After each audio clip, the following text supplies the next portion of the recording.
Bien, vamos a empezar el libro nuevo. Como os anuncié hace 2 semanas, la semana pasada no pudimos estar, estaba la peque con mucha fiebre, estaba malita, pero ya está bien, gracias a Dios. Pero vamos a empezar el libro nuevo y vamos a hablar de los evangelios sinópticos, ¿vale? Vamos a ver, como dice aquí, el título del libro es Una vida solitaria, la vida de Cristo en los evangelios sinópticos. Y voy a pedir a alguien, por favor, que me busque, quien sea, Evangelio de Juan, capítulo 20, versículos 24 y 25. Evangelio de Juan, capítulo 21, empezamos bien, 21, versículos 24 y 25. Venga. Este es el discípulo que da testimonio de estas cosas, y escribió estas cosas, y sabemos que su testimonio es verdadero. Y también otras muchas cosas que hizo Jesús, las cuales, si se escribieran una por una, pienso que ni aún en el mundo cabrían los libros que sabrían de escribir. Amén.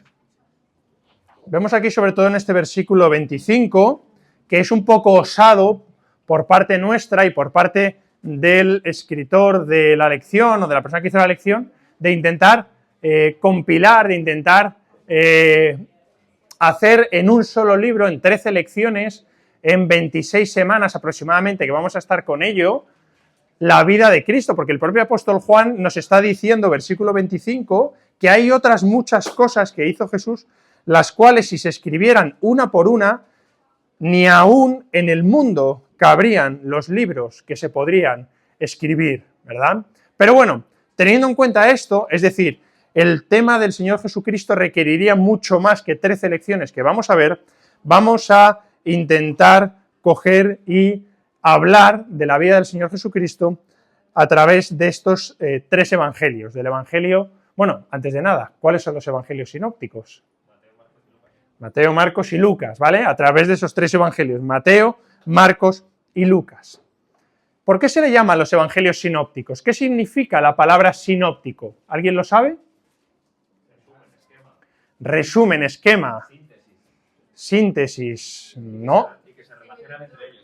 Aquí lo importante es, como todo en este mundo, esa palabra tiene un origen, ¿verdad? La palabra sinóptico tiene un origen, que es un origen griego, y es la conjunción de 2 palabras. El significado de esas 2 palabras nos va a dar el significado de la palabra en castellano, de lo que es la palabra sinóptico. No es resumen, no es esquema, ¿qué más? Otra opción. Eso ya es otra cosa, que no tiene nada que ver con esquema ni con resumen. Sinóptico significa ver juntos, ¿vale? Sin sería la palabra juntos y óptico, la palabra ver. Sinópticos es ver juntos. Lo que significa es que estos evangelios toman o comparten un punto de vista común. Comparten un punto de vista común en lo que tiene que ver con los hechos concernientes a la vida y ministerio del Señor Jesucristo. ¿Eso quiere decir que son iguales? No, evidentemente, pero comparten un punto de vista común. Ven juntos.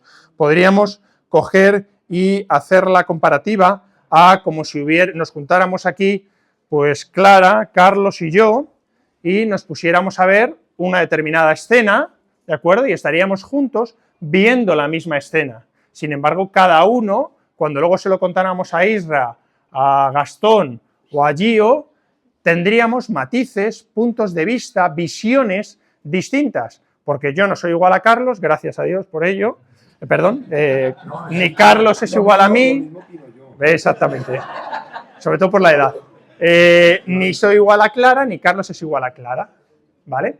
Pero estaríamos viendo la misma escena juntos, ¿vale? Aunque luego lo podríamos expresar desde puntos de vista distintos. Vamos a ver en este estudio, vamos a intentar ver 2 preguntas y buscar respuestas a esas preguntas, que sería, ¿quién es Jesús y qué hizo Jesús? ¿Quién es Jesús y qué hizo Jesús? Y vamos a ver que Jesús fue verdaderamente y completamente hombre, a la vez que Dios, y vamos a ver también esa vida única y a la vez solitaria y separada, esa vida y esa obra que tuvo el Señor Jesucristo. Sus mismas perfecciones muchas veces lo separaban de aquellos que estaban con él. No era una soledad hablando de abandono, sino una soledad de ser diferente a aquellos que estaban con él. Muchas veces nosotros, como seres humanos, tenemos cierta afinidad o tranquilidad hacia aquello que nos es conocido. Sin embargo, tenemos cierto temor, ¿verdad?, hacia aquello que no nos es conocido, cierto recelo hacia aquello que nos es conocido. Y ese fue el caso del Señor Jesucristo, que aunque caminó con muchas multitudes, muchas veces tenía una situación o un sendero, o caminó a través de un sendero solitario. ¿Cuál es la ventaja que tenemos nosotros respecto a aquellos que convivieron con el Señor Jesucristo? O los anteriores. Que nosotros sabemos el final de la historia, ¿verdad? A través de la palabra de Dios. Por eso vamos a intentar llegar a un conocimiento que sea más allá de ese mero conocimiento superficial de, bueno, como soy creyente, voy a la iglesia, pues mi deber es saber algo de Jesús, ¿no? ¿Vale? Vamos a intentar llegar más allá e ir a esa posición que tuvo el apóstol Juan, que escribió el apóstol Juan. Alguien que me busque, por favor, 1 de Juan capítulo 1, versículo 2, 1 de Juan capítulo 1, versículo 2. Venga. Porque la vida fue manifestada y la hemos visto y testificamos y os anunciamos la vida eterna, la cual estaba con el Padre y se nos manifestó. A ver si llegamos a esa posición de poder decir nosotros, la vida fue manifestada y la hemos visto, ¿verdad? Y testificamos de ella, ¿vale? Vamos a comenzar con el estudio. Vamos a ir, lección número 1, alguien que me lea, por favor, también versículo clave de la lección, Lucas 1, versículos 3 y 4. De igual modo, Venga. Venga, Gio. excelentísimo Teófilo, a mí también me ha parecido conveniente, después de investigar a fondo y desde sus orígenes a todo lo sucedido, escribírtelos por orden para que puedas reconocer la autenticidad de la enseñanza que has recibido. Bien, ¿qué significa evangelio? Volvemos otra vez a lo de antes, cuando hablábamos de sinóptico. Para coger y conocer el significado de evangelio tenemos que conocer el significado de la palabra de la cual procede, ¿verdad? ¿Qué significa evangelio? Buenas noticias, ¿verdad? Buenas nuevas.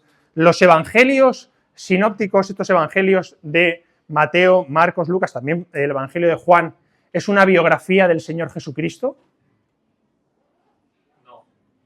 No, dice por ahí Isra. ¿Alguien más? ¿Los evangelios son una biografía del Señor Jesucristo? Venga, un poquito más alto. ¿Quién ha dicho que sí? He oído que sí. Venga, por ahí, sí. Por ahí dice la hermana Ana que sí. ¿Quién más? Por allí, sí, sí. Sí. Te estás quedando solo. Venga, Rosy está con él. ¿Pero por qué eres su marido? ¿Porque es tu marido? ¿O porque? ¿Para que luego en casa no te regañe? Ah, vale. Bien. Bien. ¿Los evangelios son una biografía tal y como la entendemos hoy en día? No. Porque si hiciera una biografía mía, hablarían de dónde he nacido, cuál ha sido mi niñez, dónde he estudiado, ¿verdad? Pues cosas no solo más detalladas, que también, sino quizá más completas, ¿verdad? Veamos los evangelios. ¿Sabemos mucho de los primeros 30 años de vida del Señor Jesucristo? No. Al principio el Señor Jesucristo vivió unos 33 años. La mayor parte de lo que nosotros sabemos está acotado a los últimos 3 años de vida, ¿verdad? Lo que es su ministerio público, ¿verdad? De los 30 a los 33 años aproximadamente.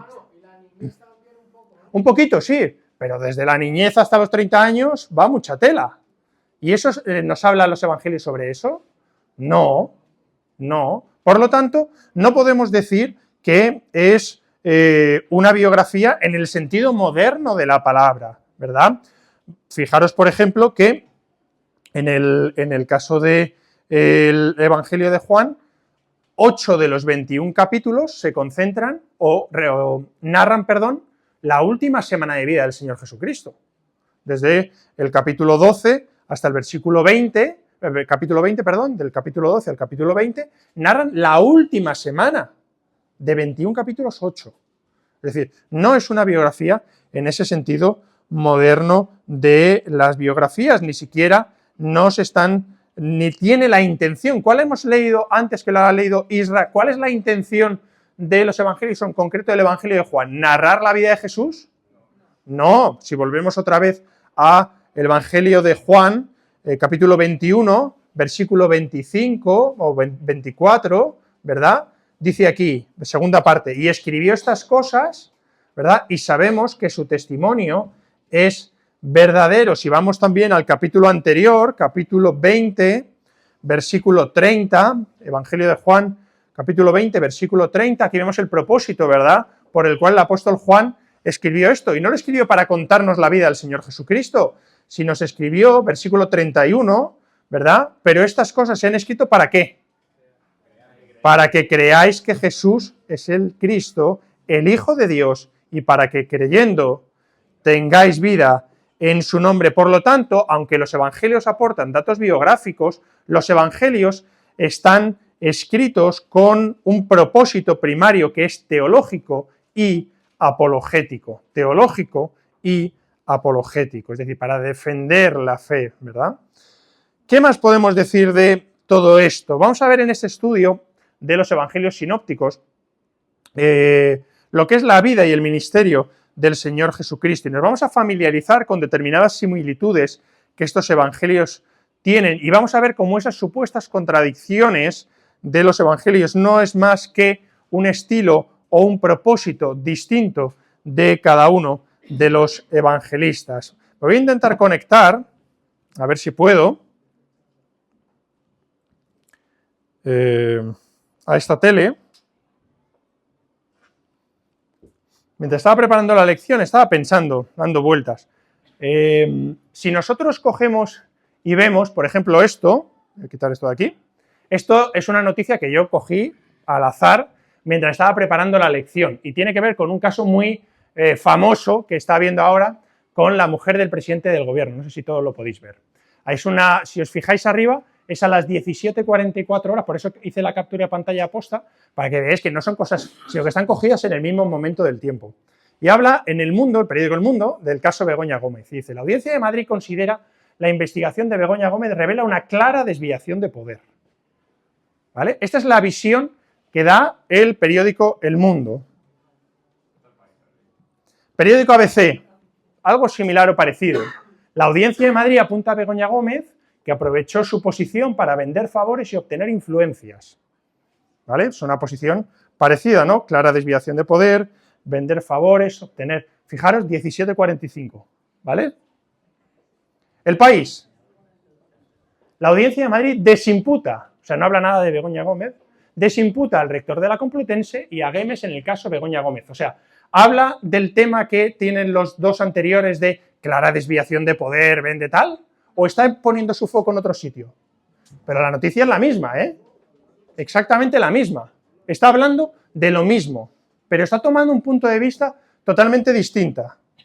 Diario, OK Diario. La audiencia avala que Peinado investiga a Begoña por tráfico de influencias, pero excluye Air Europa. Tiene que ver también con la visión de los dos primeros. ¿Está hablando algo aquí de que desimpute al rector de la Complutense y a Güemes, que no sé ni quién es? No. Vámonos a eldiario.es. Begoña Gómez acusa a Peinado de camuflar su investigación sobre Air Europa para burlar los límites del caso. ¿Qué nos dice eso? Que estamos viendo exactamente la misma noticia, fijaros la hora, 17:47, es la misma noticia vista desde 5 periódicos diferentes, con 5 puntos de vista distintos. ¿La noticia es la misma, sí o no? Pero cada uno, ¿qué le está dando? Un enfoque distinto, ¿en base a qué? Una línea editorial, bien. ¿Qué más? Ya me desconecto. ¿Qué más? Una ideología, sin duda alguna. Un interés. No, el acontecimiento es el mismo. Un público objetivo. Un público objetivo. Eso es muy importante.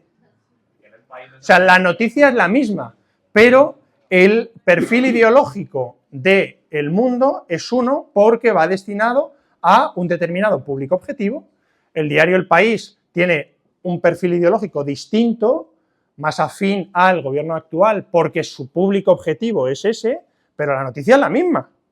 Era un informe, creo recordar, del juez que está investigando lo de que le habían dicho que no podía seguir por lo de Europa, pero había cogido y había quitado al rector, pero había visto otros casos. La noticia era la misma, exactamente la misma, pero estaba hecho desde puntos de vista distintos porque iba destinado a puntos de vista distintos, ¿vale? Eso vamos a ver también ahora. Vamos a ver que dentro de los evangelios sinópticos hay muchas similitudes, pero también hay diferencias. Pero esa diferencia está dada porque está escrito por personas distintas, en momentos distintos, dirigidos a públicos distintos. Y con intenciones diferentes también, ¿vale? Sabéis que esta lección ya tiene unos añitos, pero dice que en el año 1986 se hizo una encuesta en Estados Unidos que dice que menos de la mitad de los adultos de Estados Unidos pueden nombrar los 4 evangelios. Pero, ¿nombrarlos significa conocerlos? No, ¿verdad? Veremos cómo los 4 evangelios tienen un material que puede ser, o un contenido material muy similar. Sin embargo, sabemos que el relato de Juan es muy distinto, ¿verdad?, al de los otros evangelios. Por ejemplo, el evangelio de Mateo, Marcos y Lucas toman fundamentalmente el ministerio del Señor Jesucristo en Galilea. Sin embargo, Juan toma el ministerio del Señor Jesucristo en Judea. Los evangelios sinópticos tienen multitud de parábolas. Sin embargo, el evangelio de Juan no tiene ninguna parábola. ¿Sabéis que 2 eventos coinciden en los evangelios sinópticos y en el evangelio de Juan? Únicamente quitando los eventos de el arresto, padecimiento, crucifixión, etcétera, ¿de acuerdo? ¿Qué 2 eventos, quitando eso, están en los 4 evangelios? Solo 2, fijaros. Sí, es lo que he dicho, o sea, quitando desde que es apresado el Señor Jesucristo en adelante, ¿de acuerdo? La alimentación de los 5.000 es uno de ellos. ¿Perdón? No. No. ¿Perdón? No. No. Jesús anda sobre el mar. Jesús anda sobre el mar, Jesús caminando por el mar, y la alimentación de los 5.000 son los únicos eventos, insisto, anteriores a que están en los 4 evangelios. Sin embargo, las diferencias que hay no son contradictorias, son complementarias. Son complementarias porque nos dicen eventos distintos que se complementan entre sí. Vamos a la siguiente pantalla, Mario.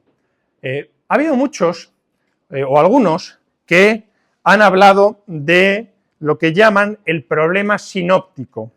El problema sinóptico, y que tiene que ver con las preguntas que surgen por las similitudes y diferencias entre estos evangelios.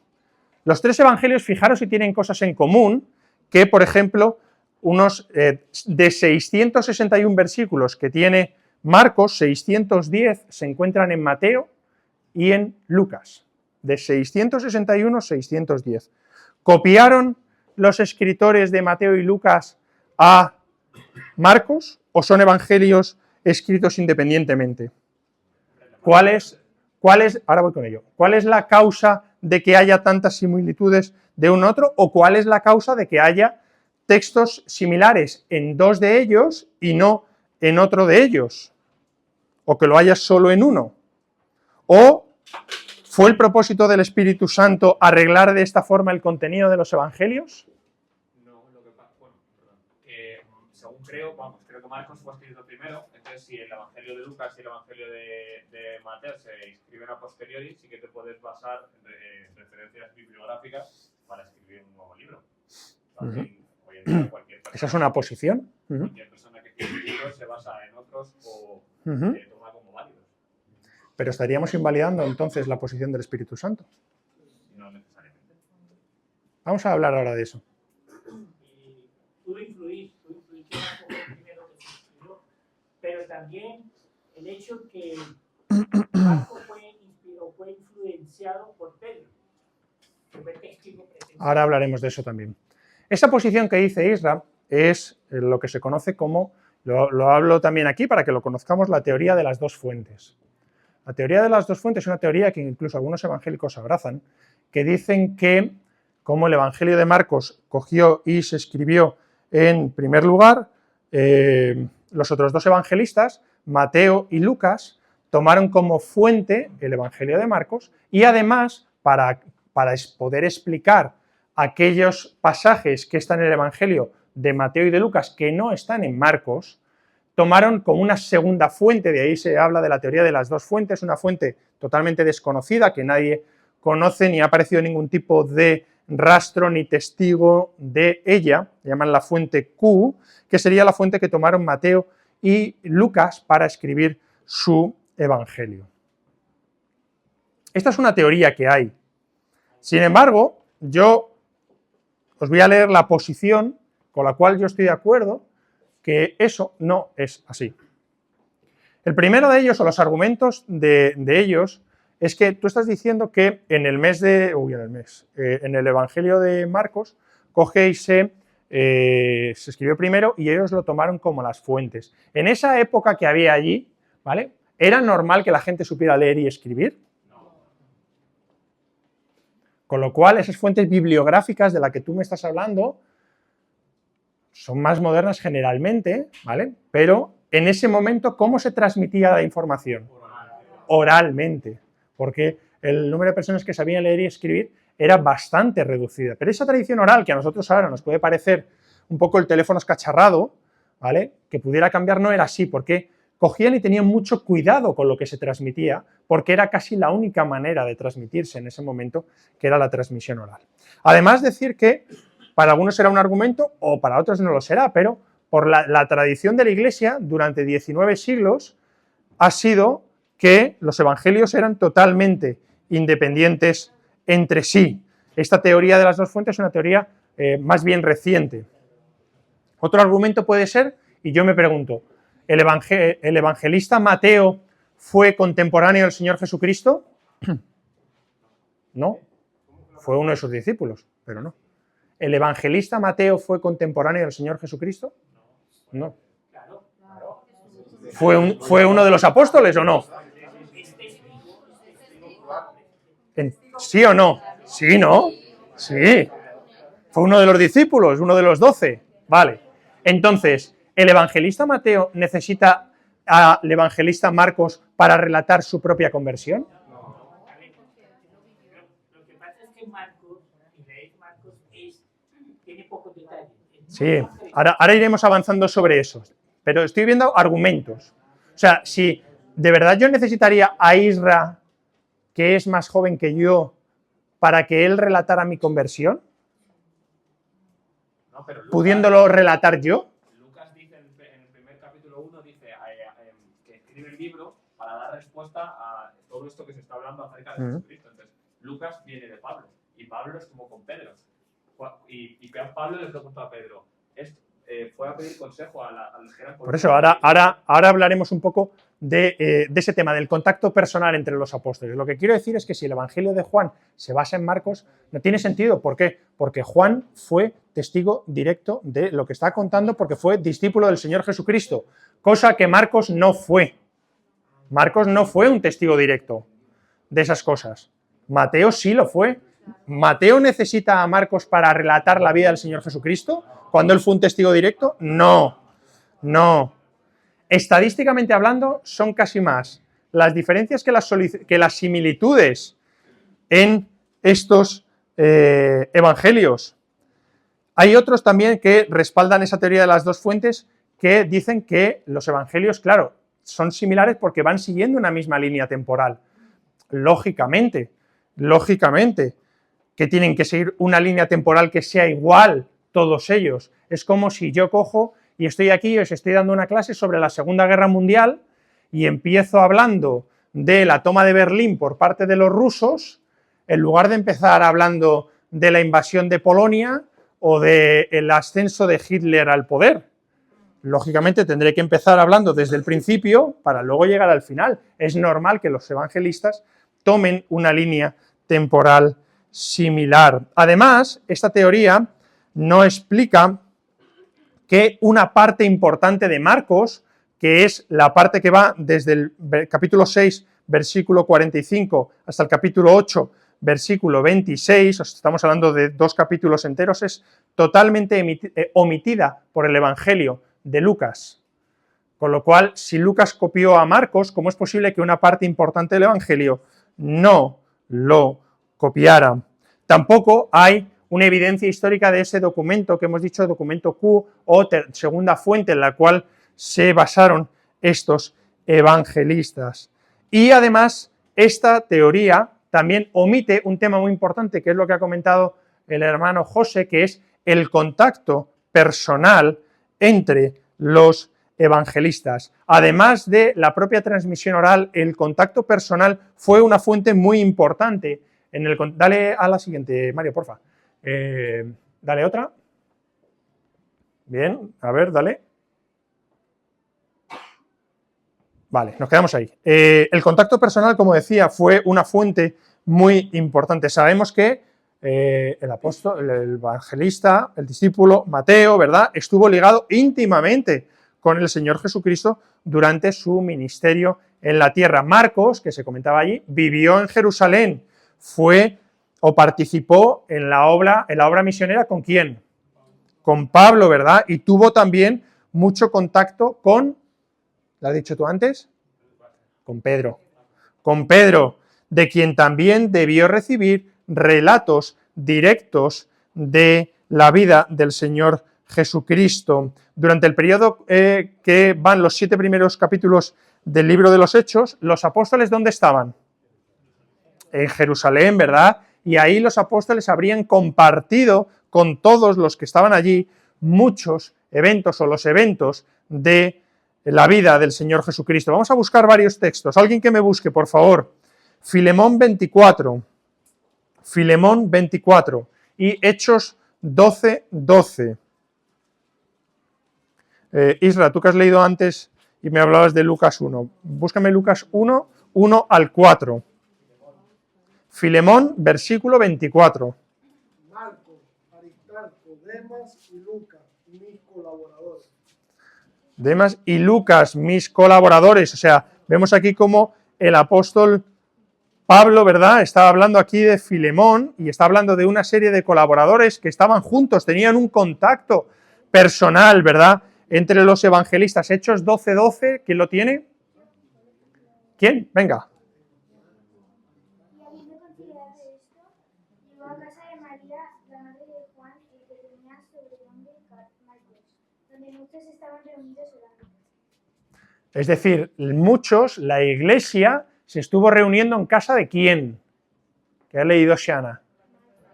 En casa de María, que era de Marcos, de Juan Marcos, ¿vale? Es decir, la madre de Juan, que tenía por sobrenombre Marcos, ¿vale? Es Marcos, Juan Marcos o Marcos, ¿vale? La iglesia se estuvo reuniendo durante un tiempo en casa de la madre de Marcos, es decir, tuvieron un contacto personal. La iglesia de ese primer siglo, los apóstoles, los evangelistas, tuvieron un contacto personal directo entre ellos. Lucas 1, 1 al 4.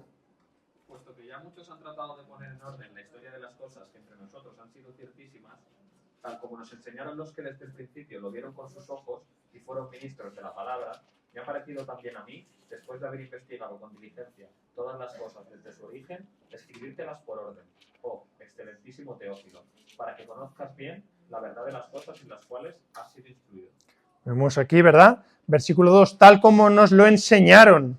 Es decir, viene aquí que, versículo 2, tal como nos lo enseñaron, ¿quiénes?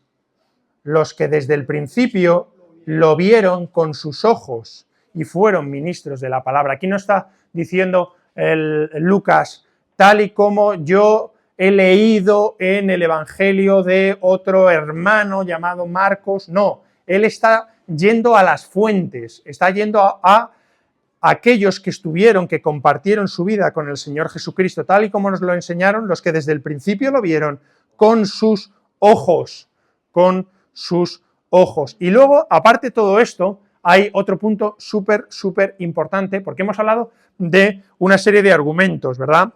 Hemos hablado de esa transmisión oral, hemos hablado de que esta teoría no surge hasta el siglo XX, o sea, durante 19 siglos la Iglesia no la tenía en cuenta.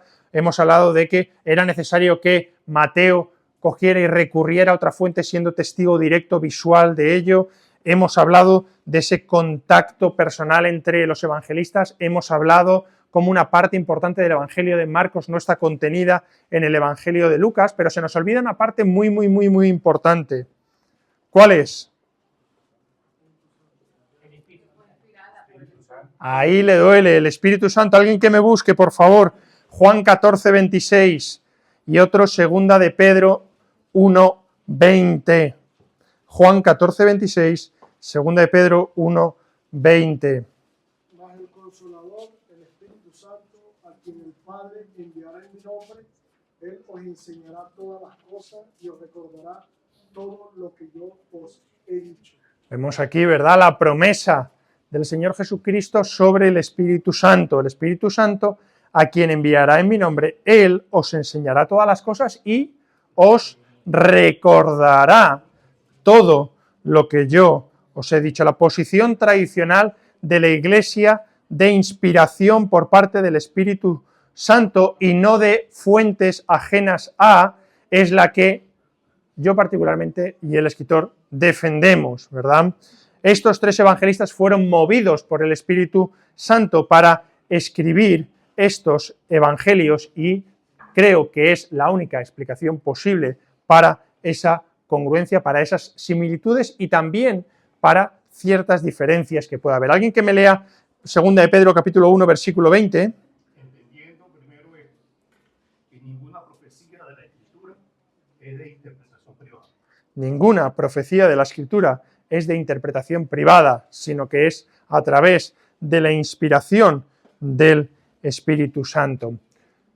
Los evangelios sinópticos, por tanto, ¿qué nos dan? Dale, Mario, porfa. Dime. Una acotación. Dale la siguiente. Si hubiera sido simplemente Ahí. un escrito de los hombres, no, hoy en día no estuviéramos estudiando, ¿verdad? No hubiese permanecido. Eso también. la obra del Espíritu. No, porque además hay otra cosa que vamos a ver ahora. Tú imagínate que los tres escribieran exactamente lo mismo.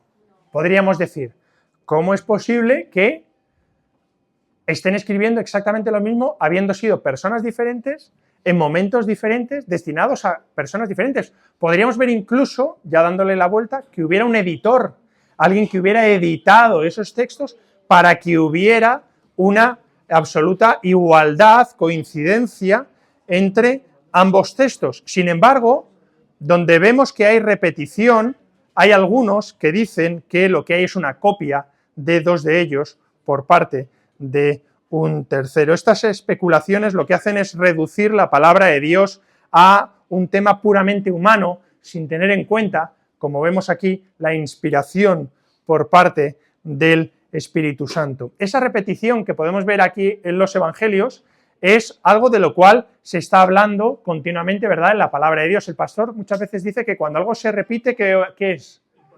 Que es importante, ¿verdad? El valor de la repetición. Lo hemos estado viendo también a lo largo de muchas lecciones, cuando hay varios testigos que están hablando de lo mismo, que están dando un énfasis especial a ese evento. Alguien que me busque Deuteronomio 19:15 y Mateo 18:16.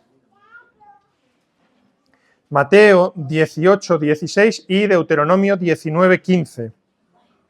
Así harás a todas las ciudades que estén muy lejos de ti, que no sean de las ciudades. 19:15.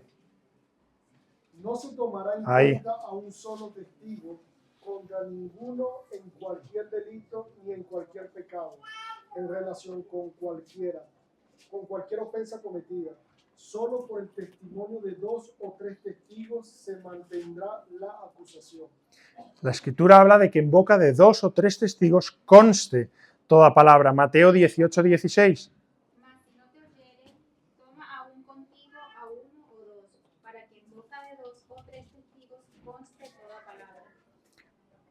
En este caso, Dios nos ha dado 3 testigos, más uno adicional con el Evangelio de Juan. Ninguno de los escritores necesitó consultar a otros terceros, sino que escribió independientemente lo que él a través de la inspiración del Espíritu Santo pensó que era lo importante. Posiblemente los escritores incluso habrían eliminado pasajes que, habiendo sabido que se repetían en otro evangelio, hubieran dicho, ¿para qué voy a escribir esto si ya hay otro que lo está escribiendo, verdad? Incluso algunos de esos pasajes contienen ligeras diferencias, que no contradicciones, como hemos dicho, porque los eventos fueron presenciados por separado. A través de los tres evangelios podemos ver una imagen tridimensional del Señor Jesucristo, viendo la profundidad de su perfección humana, viendo la anchura de su ministerio milagroso y viendo la altura de su amor. Si vamos a la siguiente diapositiva, y ahí nos vamos a quedar, ¿vale? Aunque hoy hayamos empezado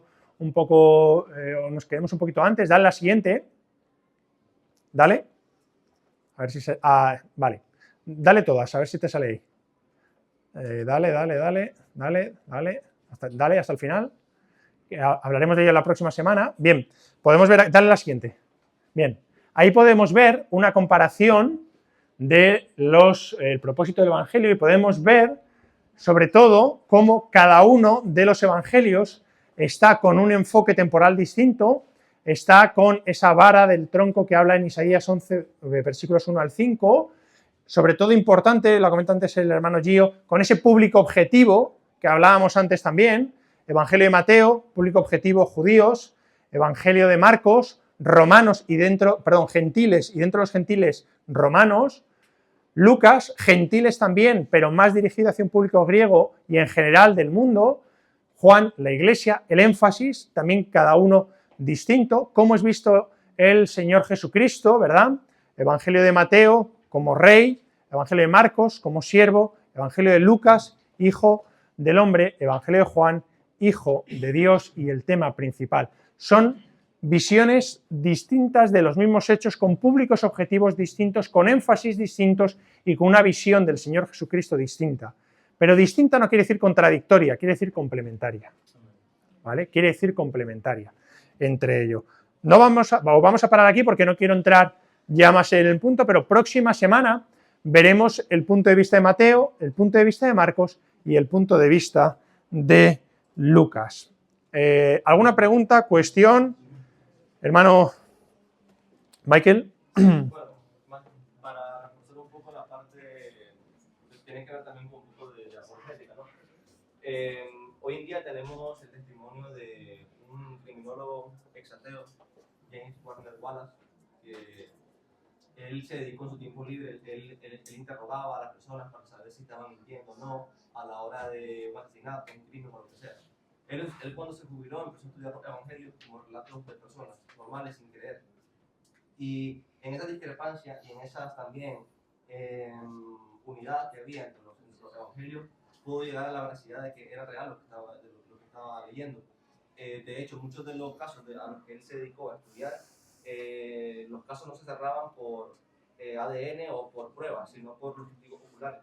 Y muchas de esas similitudes que están es por lo que decíamos. Muchos de ellos fueron testigos oculares que estuvieron presentes, y el Espíritu Santo, soy también defensor de esta postura, que el Espíritu Santo inspiró a cada uno de ellos lo que debían de poner según el tipo de público al que iba a ser dedicado el libro. Y de hecho, muchos de los hechos, aunque cambien la posición de los que están, que muchas de las discrepancias son el orden en que ponen las cosas. Por ejemplo, uno pone el relato de la mujer samaritana primero, luego otro pone lo de los panes y los peces después, pero al final el hecho y el milagro es el mismo y no cambia. Por lo tanto, ha sido poder de Dios y ha sido por el Espíritu Santo que se dio hasta ahora. Entonces, al final el punto es mostrarnos el poder y el milagro que Jesús hizo, que confirmaba su ministerio. Sin duda alguna, lo importante, digamos, es el qué, no tanto el cómo. ¿De acuerdo? El fondo, lo importante es lo que dicen los evangelios, y luego, insisto, aquellas diferencias que pueda haber, tiene mucho que ver, o tiene todo que ver con que están escritos por personas distintas, en momentos distintos, con cada uno perfiles distintos. Si yo le escribo una carta a mi mujer, pues no va a ser igual que la carta que el pastor Corrie escriba a su mujer, no tiene nada que ver, aunque hablemos de lo mismo, ¿de acuerdo? O imaginaros que hacemos un resumen del retiro que hemos hecho, pues lo que yo escriba del retiro, de ese resumen, va a ser totalmente distinto de lo que haga Carlos, el hermano Jesús o Mario o quien sea. Aunque los hechos sean los mismos, son puntos de vista distintos, son públicos distintos, son énfasis distintos, pero complementarios a la vez. A lo mejor yo puedo hacer énfasis porque soy un tragón en la comida y el pastor puede hacer énfasis en los juegos de lo que sea, ¿vale? Pero el hecho es el mismo.